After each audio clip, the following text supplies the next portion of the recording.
So in this quick video I'm going to talk about keeping your basil plant healthy, how to harvest it often, and how to handle that basil after harvesting to get the most out of it. And basil is kind of like the tomato of herbs. Tomatoes have a little bit of a fragile skin and they require slightly different harvesting techniques. And basil is similar. It's one of the more fragile of the herbs, unlike this giant rosemary bush behind me. And so it gets its own video. Step one is to start with a healthy seedling. And what do I mean by that? Well, you want to look for a plant that is dark green on its leaves and its stem. That's a sign that the plant is well cared for. If you see something that has yellow on the leaves or on the stem or even brown on the stem, that's a sign that the plant is dying or not very well taken care of. So you don't want that one.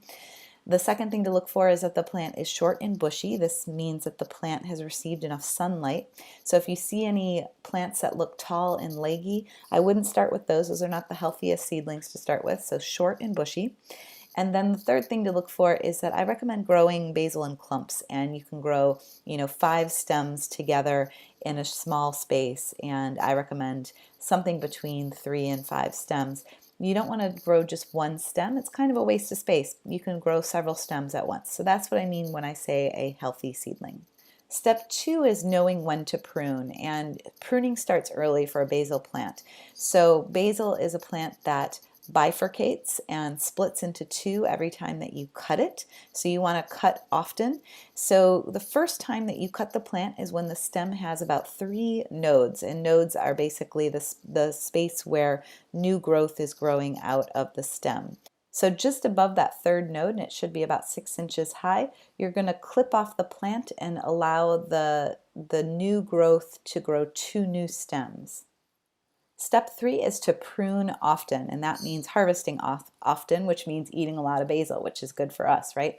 So what I like to do is I like to harvest weekly so that I have a nonstop supply of basil. And when you're harvesting and pruning the basil, what's happening is that you're keeping the basil in its vegetative state, meaning that it's growing leaves instead of growing flowers. And the reason that's important is that the progression of a plant is that it starts to grow flowers, and then those flowers turn to seeds, and then the plant starts to die.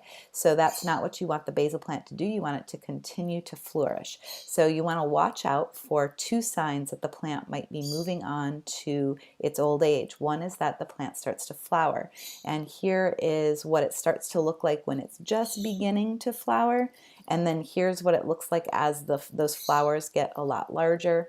And eventually what happens is those flowers will start to turn brown and dry up, and that's when you know when you need to harvest very deeply in order to continue to get more basil out of the plant. It may or may not go do it for you because it may have moved into its old age.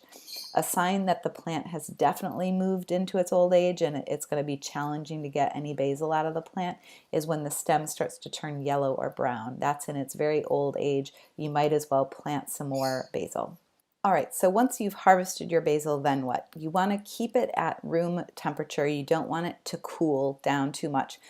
Basil is a very fragile leaf, and cold temperatures will start to brown those leaves. That's not what you want. So what I would recommend is keeping basil in little bouquets on your countertop, and all I like to do is when I harvest my basil, I like to pull off the lower leaves so that I have a stem to put into the water, and then I use those lower leaves right away in my first meal, and then I keep the other stems in some water to keep that basil fresh for future meals. All right, that's about it. And the 3 mistakes that I see a lot of people make when they're growing their basil is that they aren't pruning early and often enough. And so what that means is that they're not maximizing their yield. They're getting small plants that aren't producing a whole lot of leaves, and those plants are turning brown at an early age. So that's what you want to avoid. You want to harvest early and often. Second mistake I see people make is that they pull the leaves off of the basil plant instead of cutting the stem. You always want to cut the stem. That's going to double your yield right there.